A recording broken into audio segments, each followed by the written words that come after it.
So Jill Biden tweets a demonic image of Baphomet. We have UFOs being caught on camera. We have a gentleman who records a giant, and a few days later, he dies mysteriously under mysterious circumstances. Gabe Poirot, we are so excited to have you on the program to walk us through some of these things. Thanks for coming on Encounter today. Thank you so much, sir. There are so many nefarious things going on around this world we're living in, aren't they? No, it's crazy. And in fact, I wasn't even aware of the Jill Biden thing until you brought it up. So talk to us about this now, because you've exposed this on your channel. The links to your stuff, all your stuff's going to be in the description of this video. Jill Biden tweets a demonic image. What's this all about? Yeah, so a couple months ago, during the holiday season, it's just the First Lady's Twitter. No big deal, right? She's just tweeted a nice little mirror saying, "We the people." It's got the White House in it. It's got a little wreath in it. You're just scrolling through your phone. It's not a big deal at all, right? We don't live in a broken country. Not at all. Until you zoom in there on the top of the mirror. And what do you have? The Baphomet goat waiting just for you. Now explain this to us, for those who don't know and who haven't been reading Chick Tracts Sure. for 20 years. If you've read Chick Tracts, by the way, you know what the Baphomet goat is. Back in the old day, I don't know if you know this, Gabe, we used to have tracts before we had social media that we would hand out these little paper things. And there's this whole thing about the demonic entity of Baphomet, where it comes from and what it's associated with. Walk us through this a little bit. Yeah, so to give a little perspective to anyone watching, the Baphomet goat was actually the statue that Satanists brought into the Arkansas Capitol. They were mad about the Ten Commandments, and it's one of the goats that they actually brought in to combat the Ten Commandments. And the Baphomet goat is really their statue of pride and rebellion against any form that says otherwise. It's their form of we the people, we the pride, we are our own gods, and that's what Baphomet represents. And so Joe Biden is tweeting this. Has there been any explanation from the White House or any response, or what's kind of swirling around this? Sure. So if you want to look this up on CNN, of course, they would say it's no big deal and it's just a mirror and there's nothing to do with Satan worship in the White House. But the truth is actually, so the mirror was first introduced into the White House, and this is when it gets interesting, by President Truman. If you don't know who President Truman was, he was the first Freemason president the U.S. had. And when he was brought in, actually, the Freemasons championed him as their leader, as their successor, as really the one doing all the work.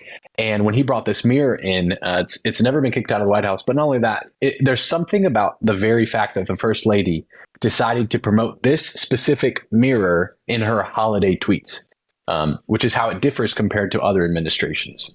Not only that, the administration was very different compared to other administrations in its Christmas address, which you have pointed out in your videos. What was so different about Biden's Christmas address as opposed to previous ones?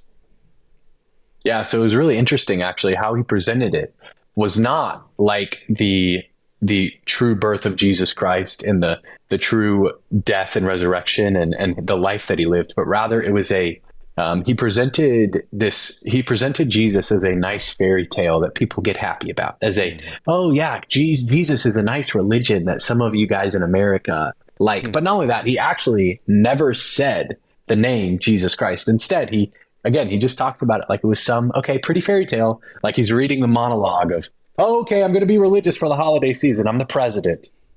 Well, your program, your show on YouTube, you're on TikTok, you're on Instagram, you're all over the place. And we'll talk a little bit about how you exploded to millions of followers here in a moment. But it's interesting how you're able to single out a lot of these news items that don't necessarily get covered by the mainstream media, CNN, Fox News, or any of the others. And another one that really caught my attention that I just saw on your program was that a gentleman caught a giant on video, and then there's mysterious circumstances surrounding his death just a few weeks later. Talk to us about this news item, because it's really interesting. Yeah, so this man in Canada just had an ordinary TikTok account and was just posting normal videos, family, lifestyle, nothing extraordinary, until he came upon this mountain in I believe, central Canada, where when he came upon it and he reported upon it, there was a figure on top of the mountain, he said. And it was really interesting. He's just talking about it. Fast forward, he is trying to get closer to the mountain, and it's a national park of Canada. And they block him. They say, "No, sir, the park's closed. Get out of here." Closed. Turn around. Really? Yeah, man. Just turn around, please. Okay. the road's closed. It was a public road. Nope, road closed. Get out of here. He tried again, road closed.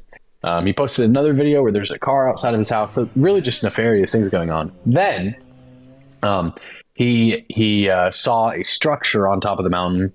And then he also posted, and this is where it really gets crazy, and we'll show you the footage here. He posted a footage of a UFO reported. But here's where it really turns into something verified. 2 months later, the local news station, the local newspaper in that area reported him in the obituary. Okay, so this guy gets video of a giant, gets video of a UFO, which how wild is the time that we're living in right now? 2020, beyond 2020, UFOs are on video and reported, and the government's admitting, yeah, there are unidentified flying objects. We're like, you know what, we got other things to do. That's how bad things are right now. So we're showing some of the B-roll of this right now. So this guy, have you been able to follow up and see, is this some sort of conspiracy, some guy just trying to get clicks, or is he legit dead? Yeah. So, and that's where it gets really interesting. A couple different things. He is legit dead. The obituary was accurate, at least as far as we know. Right. At least he's dead or missing. But again, if a local newspaper reported him as dead, that's more verified than it is. I can really see this going both ways, but no matter what, it seems interesting to me. So on one hand, I can see him somehow reporting the figure, and instead it was a building, or the UFO was a comet. I don't know. I can see some theories there. But where it gbut interesting is the very fact that he then was reported 2 months later as completely dead in the local obituary. But again, it's just, there's so many nefarious things going on there. It's like, it's enough information to give us questions, but not enough to give us answers. Your videos are so interesting though, about these subjects. Is this something you see yourself kind of diving into a little more? What is it about these things that piques your interest? And do you think this is going to does this in any way characterize the type of content you're going to be putting out in the future? Sure. So actually the definition of my channel and the vision of where I believe God has for me is no box. The vision is actually not having a certain lane other than the lane of truth, other than the lane of joy, and providing hope and revelation to my generation so that we could walk in our destiny and what God has called us to do. And I'll actually give you the behind the scenes. Part of the reason why I give this information and why I kind of look into these other areas is because there's a lot of people out there in the world who are looking for truth. They're crying out for what is really going on and why is their life the way it is. And by me exposing some of these things and even just talking about the topic of them, I'm able to have a door to speak truth into their lives and get that hope and joy to them through these crazy circumstances. Well, that's evident in your videos that the gospel is front and center, and that's the reason why you're doing these enormously interesting topics, but it always comes back to getting people interested in and giving them a real answer for the hope that lies within you, which is the way you present all of your material. It's really amazing. Again, the link is in the description for all your resources of this video, which brings us to the next thing, UFOs, which is really interesting. Again, the government has come out and admitted that there's a lot of stuff going on that we don't know what's going on, and you just did a video, I encourage everybody to take a look at it, where you talk about UFOs and you connect that with the end times and how there's going to be an end time deception. The government's going to use this to bring some deception. Talk to us a little bit about that. Yeah. So first, I'll tell everyone there was a lot of talk the past couple of years and leading up into this about this national report about UFO sightings from the federal government. Now, I know everyone watching, you're used to the federal government being the entity that just shuts all the conspiracies down until all of a sudden there's been so many UFO reports that they can't keep denying it anymore. And so sure enough, the Office of the Director of the National Intelligence released a new report about the UFO sightings in the United States. They've received, get this, over 350 UFO sightings alone since March 2021. So in roughly almost 2 years, we've received 350 sightings. Get this. They've looked into each and every single one of them, so I don't know, 175 are unexplained, half of which they couldn't find a reason for why they were in the air. Well, we pray that this content, this video is blessing you. And if it is, here's what I want to ask you. Pray about partnering with us. Pray about supporting us. And let me tell you what we'll do.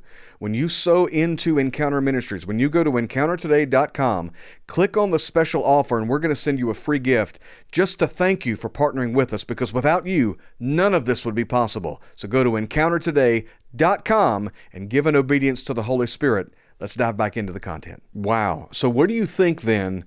How is the government going to use this for an end-time deception as far as you're concerned? This is why I love your channel, because you take this very fascinating subject that everybody wants to hear about, and then you redirect to the gospel and the message of salvation. So how are they going to use that as a point of deception? Yeah, well, I'll start out by saying that everyone that read in your history textbooks that communism was over, you actually have just now been experiencing a new form, a form that's much worse. You think slavery was the worst thing that ever happened to the human population? Think again. You see, the worst type of manipulation in slavery is the one where they've so perverted your mind by believing the lies that they sell to you and the propaganda that they give you, right? And so I want to start out with that foundation, because we've got to understand that. People think we're living a free, and people think right now, America, we're the freest country in the world. America, we're just amazing. We have the liberty, the Second Amendment. Now, granted, the Second Amendment is great, but that's about all you have right now in America, because the freedom we think we have is just propaganda. And here's what they're doing with the UFOs, though. So for a long time, they've said it's all conspiracy. It's not real, right? But now they want to drop a little bit of report. And it's also a report that's kind of been silenced. There's something interesting that happened with the FAA and the whole commercial airlines. There was like 3,000 flights that were canceled the other day because all of a sudden the system went out. Yeah, not around the same time. Right. Around the same time that they reported on the UFOs. Why? Well, maybe, just maybe, they want to suppress the news about the UFOs because they want the system of the flights going out to come over that. Also, the Biden classified files that were released and found, they were suppressed because everyone was just talking about the flights that were canceled. I don't know. That's just, we can get into that later. But my point here is that with these UFOs, now the government is going to be able to say, when the rapture does happen, and when half of the world's or I don't know, a third, a fourth, however, the Lord knows, however many millions of people just vanish, the government all of a sudden will have these files that they can say, well, we knew something was happening in the air. Well, we knew there was extraterrestrial activity. Well, we knew that we knew that this realm was existing. And so they'll be able to provide answers to people's questions through their question material right now. Wow. So this is a way that they're going to explain away a mass disappearance and say it has something to do with extraterrestrial activity. It has to be there. I mean, again, I'm not going to say it's 100% going to be their reasoning, because who knows, they might not even be there. But this to me seems like the most probable cause they're going to list, given how in such a situation where so many people disappear so quickly, you're going to struggle to give a natural reasoning to it other than something that you've boxed up with questions already. Am I making sense? Yeah, absolutely. If you have something that establishes this form of curiosity in the viewer and still this form of questions, but that you don't reveal it, and then something does happen where all of a sudden everybody has the questions, you're able to siphon and leverage the thing that you held questions back and get that over to the people. There's this swirl of deception, and they pettifog the issue by putting out all of these stories that are irrelevant, whether they cause them or not, in order to create the distraction. What are some other things that are on your radar right now? Like, what's at the top of your list as a content creator who's always looking for things to highlight and to discuss? What's some other things that have really gotten your attention?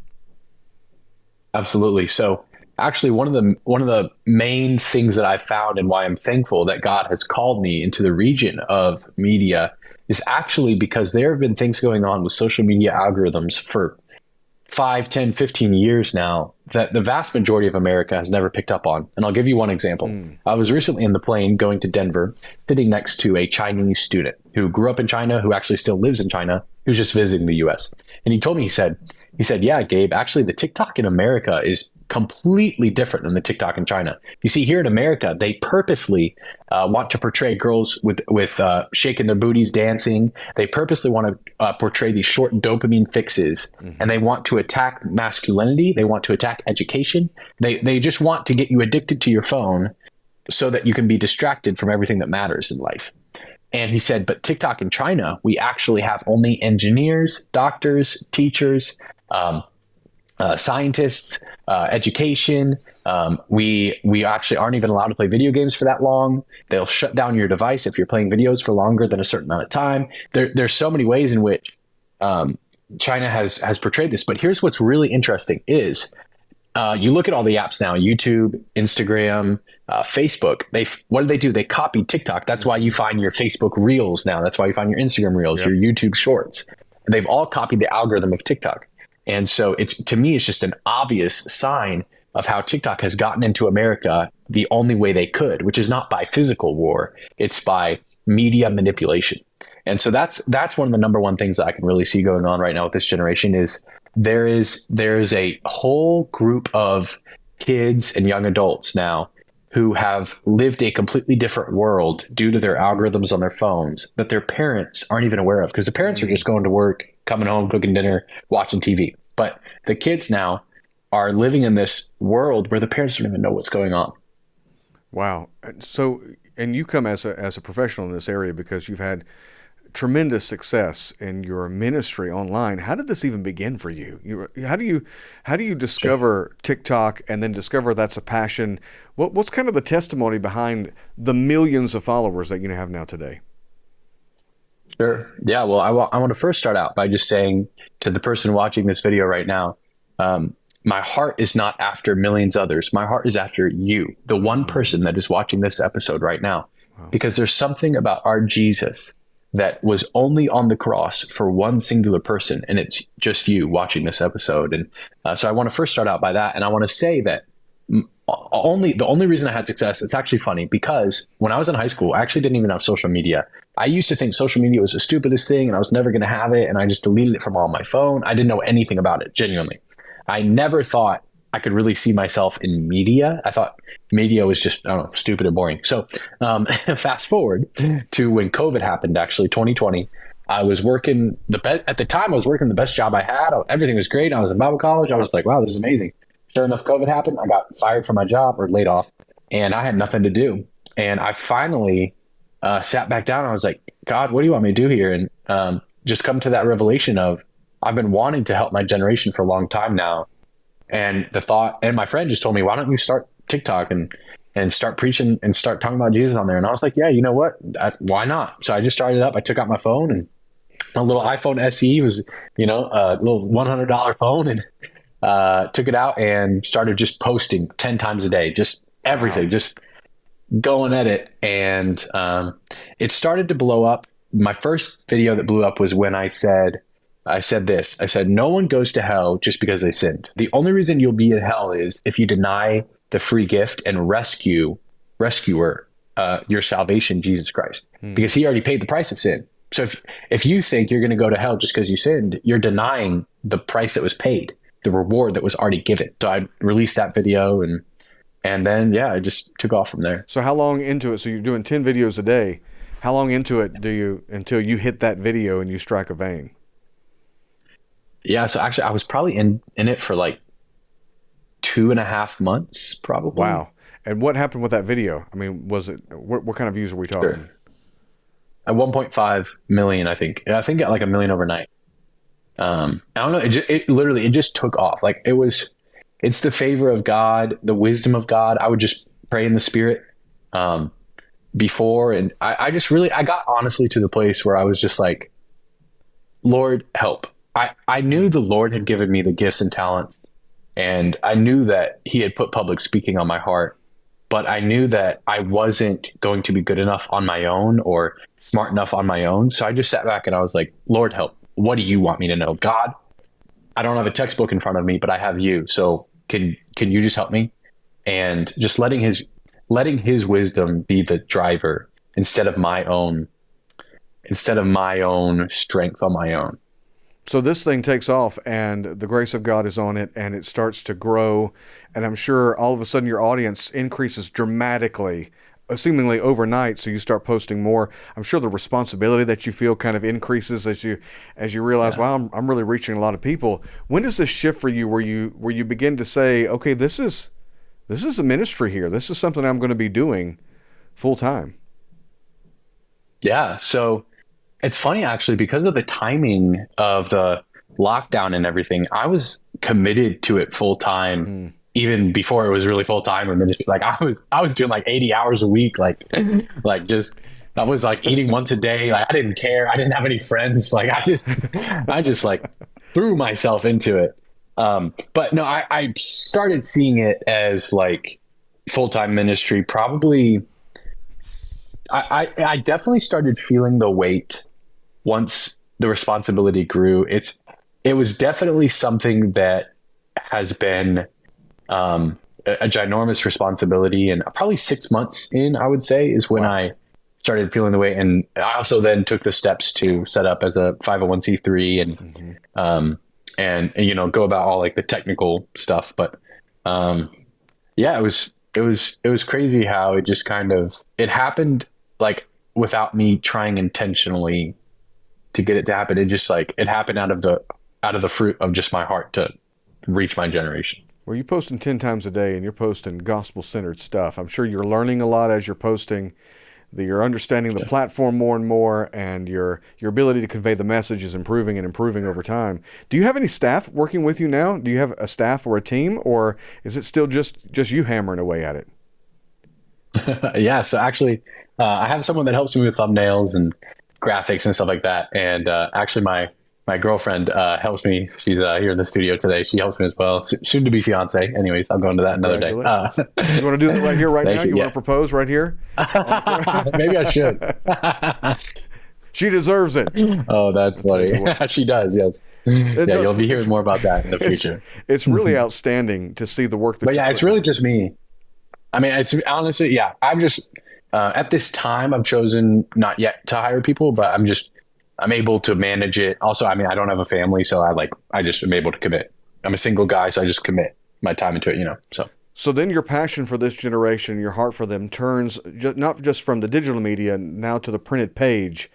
And you start to write a book called Built Different. I love one of the lines that I read in it. This is my kind of language, raised in the backwoods of North Carolina. It says, "Ain't nobody got time for boring Christianity," which is probably one of my favorite lines I've heard in the last couple of weeks. Because it's true, this generation's fed up. The church is fed up with boring Christianity. And you begin to write this 90-day devotional that you're now putting out. Why? What's the purpose of this devotional, and why do you want this out right now? Yeah, absolutely. So, you know, it's funny because when I first, I never thought I would be an author. I'd write a book. I mean, it really came out aside, but I was actually sitting in Bible school one day and just kind of spending time in prayer, just thinking, God, what do you have? What do you want me to do, God? What do you want me to do that my flesh doesn't want to do, that needs to get done? And he just, all of a sudden, it just dropped down in my heart. Write a book that this generation needs and understands. And that is relevant. That isn't a lot of my generation. We get books. And one of the reasons why we have these connotations of books as boring and dry and dull is because they're often written in a non-current way, especially faith. Faith is kind of written a lot of times in a way that like you would write to someone living 30 years ago. And it's not as relevant as it is. So much has changed. It has. So it's a long time ago, culturally, time-wise. Yes, Pastor, you are old. Thank you very much. There's my son. He always is available to chime in whenever he has an opportunity. That was important. To say that I'm old. But you're right. It's a whole new world. And to get this generation to look at a book, it's going to have to be something that speaks to them.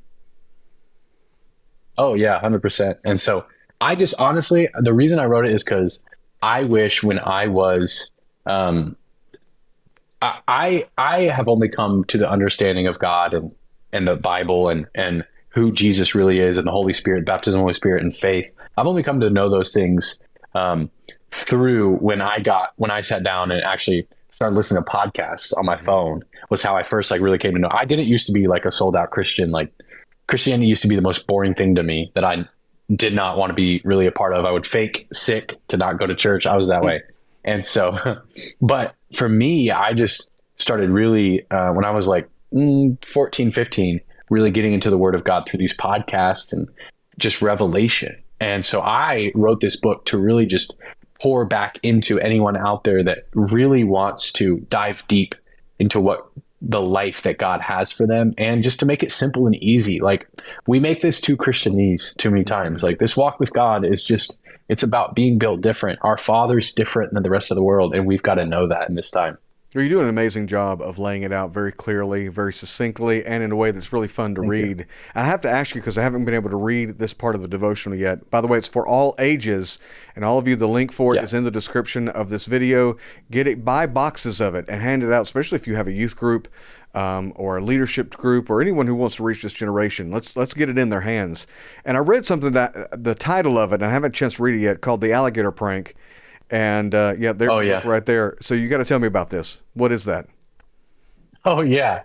So and by the way, guys, in every devotional, I tell a story, and relate it to it's like a little parable, But anyway, so I was last summer, I was on a hike with my friend, and we're in this lake, and it's a lake that has like 100 alligators in it, and especially in the summer in Texas, it just gets musty and dry. And anyways, I don't know exactly why we decided to hop in the lake, but we were pretty sweaty. So as we're walking in, we see this the skeleton of an alligator on the shore, like a little baby alligator. And I was like, oh, interesting. Anyways, we keep walking in. As we're swimming, my friend, there is this like figure in the lake, and I look at it, sure looks like an alligator head. And he's like, yo, there's an alligator, swim away. So we're busting it. I'm like sprint swimming, I don't know, whatever you call it.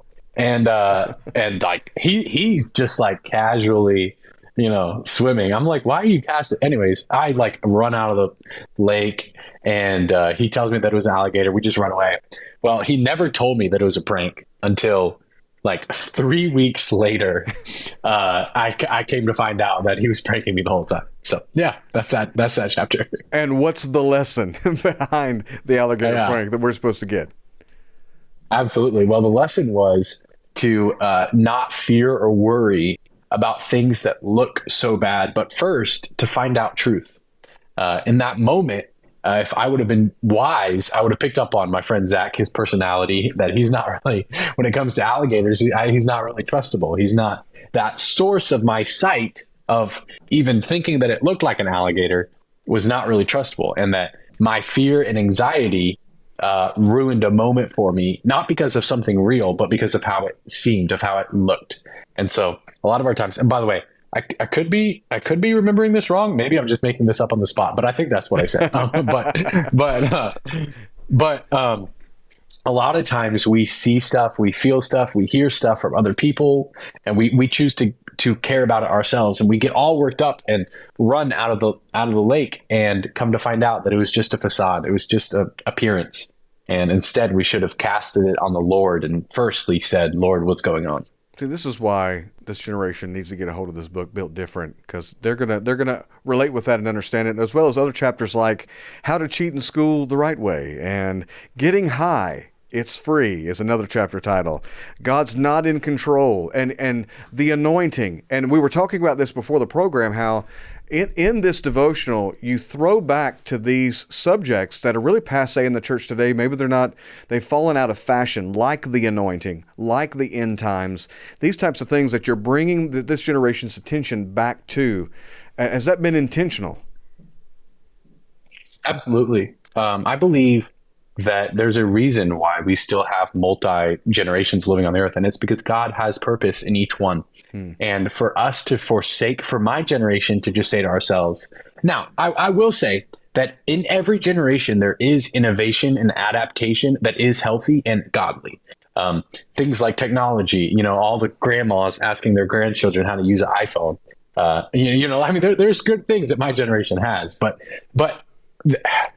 God has called us for the younger to learn from the wise, and to learn from the experience that all of you guys have had on this earth, and to not forsake you, and for us to be united. And so for a lot of these topics, it's been something where I've gotten tired of seeing youth groups and a bunch of younger circles just completely like throw it all out, when instead it just needs to be brought in, maybe a little bit differently communicated, but the topic of biblical principles like this need to be taught.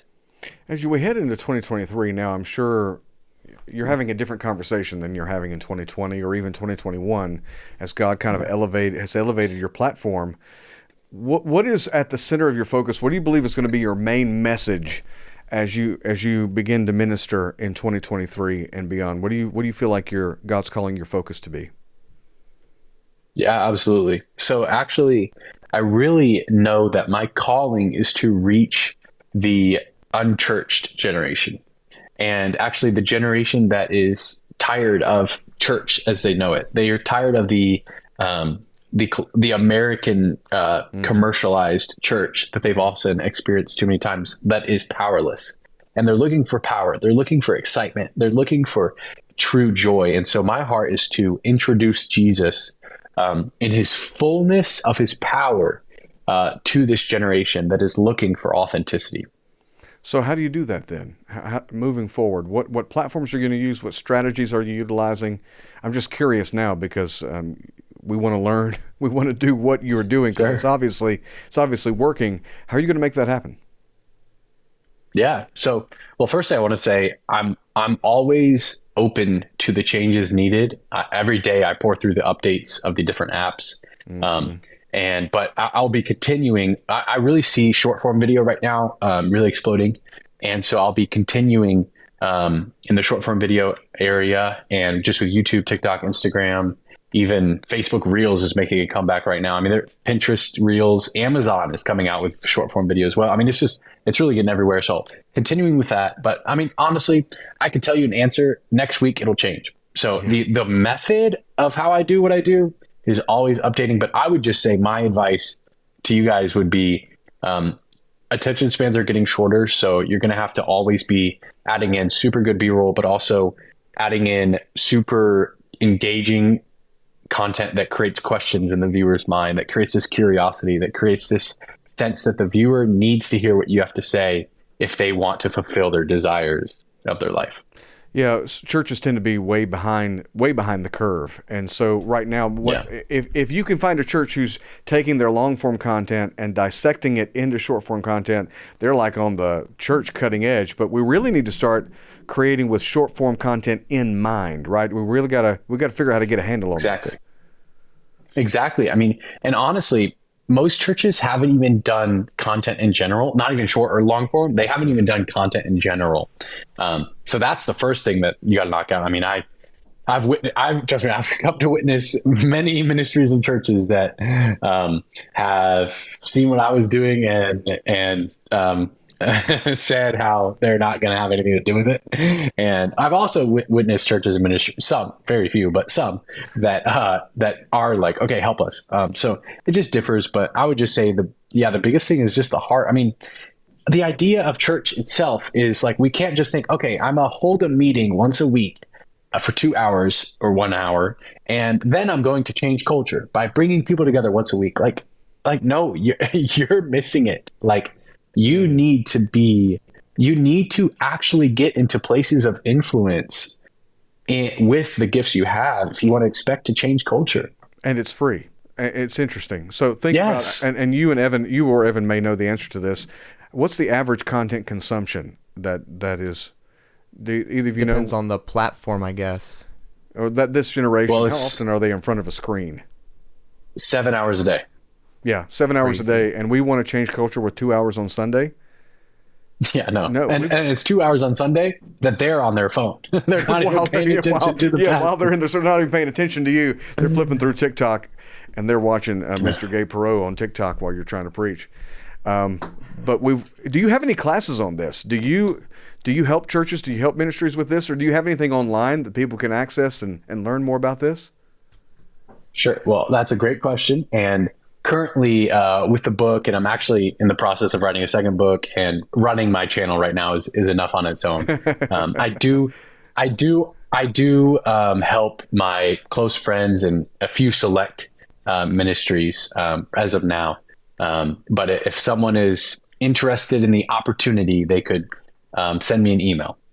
Well, we can even do you one better. We just hosted last August the very first Spirit-Filled Media Conference where we had content creators come out and train pastors and ministry leaders and businessmen and women how to do social media. We're going to put the link for that in the description as well, the Christian Media Masterclass. We may even try to get Gabe Poirot to come and join us. We may even invite him to come and join us for the next one that we host.